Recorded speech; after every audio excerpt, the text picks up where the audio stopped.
ہر کوئی سنا کو ایک اسٹرانگ گرل کے نام سے جانتا تھا، وہ بیٹی جو اپنی ماں کے بیمار ہونے پر پورا گھر سنبھالتی رہی، وہ بہن جس نے اپنی پہلی سیلری سے اپنی بہنوں کی فیس اور گھر کے خرچے پورے کیے، وہ بیوی جو صرف شادی کو ٹھیک رکھنے کے لیے سب کچھ برداشت کرتی رہی، وہ بہو جو کبھی شکایت نہیں کرتی تھی چاہے کتنا بھی کام کیوں نہ ہو۔ لیکن کوئی نہیں جانتا تھا کہ ثنا کو 3 سال سے اصلی سکون محسوس ہی نہیں ہوا تھا۔ اس کا پورا دن کھانا پکانے میں، صفائیاں کرنے میں، بچوں کو سنبھالنے میں، ساس سسر کی امیدیں پوری کرنے میں اور شوہر کی ضرورتیں پوری کرنے میں اور پھر بچا ہوا وقت ورک فرام ہوم کرنے میں گزر جاتا تھا۔ اس کا جسم چل رہا تھا، اس کی روٹین چل رہی تھی، لیکن اس کا دل بالکل بے جان لگتا تھا۔ وہ نماز پڑھتی مگر کچھ محسوس نہیں ہوتا، وہ دعا کرتی مگر شک ہوتا کہ اللہ سن بھی رہے ہیں اس کی دعا یا نہیں۔ ایک رات شوہر سے لڑائی کرنے کے بعد وہ باتھ روم میں گئی، دروازہ لاک کیا، زمین پر بیٹھ گئی اور چپ چاپ روتی رہی تاکہ کوئی اور سن نہ لے۔ اس نے دھیمی آواز میں کہا، اللہ،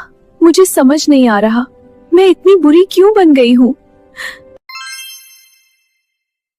ثنا کو لگتا تھا مسئلہ کمزور ایمان کا ہے، لیکن اس کا مسئلہ کچھ اور ہی تھا، اس نے کبھی پہچانا ہی نہیں۔ وہ پوری زندگی سب کے لیے کافی بننے کی کوشش کرتی رہی، بس اپنے لیے نہیں بن پائی۔ ہر دکھ وہ اندر دبا لیتی، ہر بوجھ وہ اکیلے اٹھاتی، ہر پریشانی صرف اسی لیے سہ لیتی کہ لوگ نہ کہیں کہ یہ ناشکری ہے۔ یہ سب اندر ہی اندر جمع ہوتا گیا جب تک اس کا دل گھٹنے نہ لگا۔ جذباتی بوجھ اللہ سے رشتہ محسوس کرنا مشکل بنا دیتا ہے۔ وہ دین میں فیل نہیں ہو رہی تھی، وہ جذباتی طور پر ڈوب رہی تھی۔ دل کے زخم بھی اللہ سے نزدیکیوں پر اثر ڈالتے ہیں۔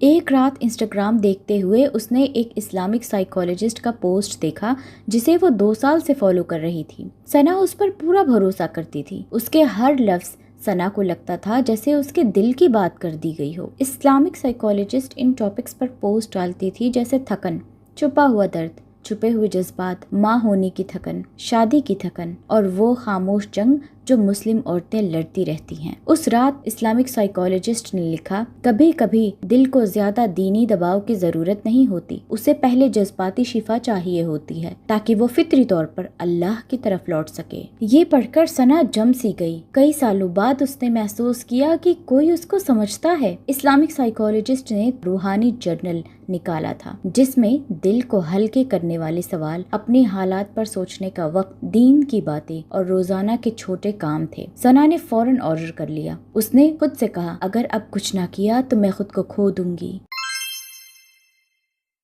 آرڈر کرنے کے بعد جیسے ہی وہ اسپریچول جرنل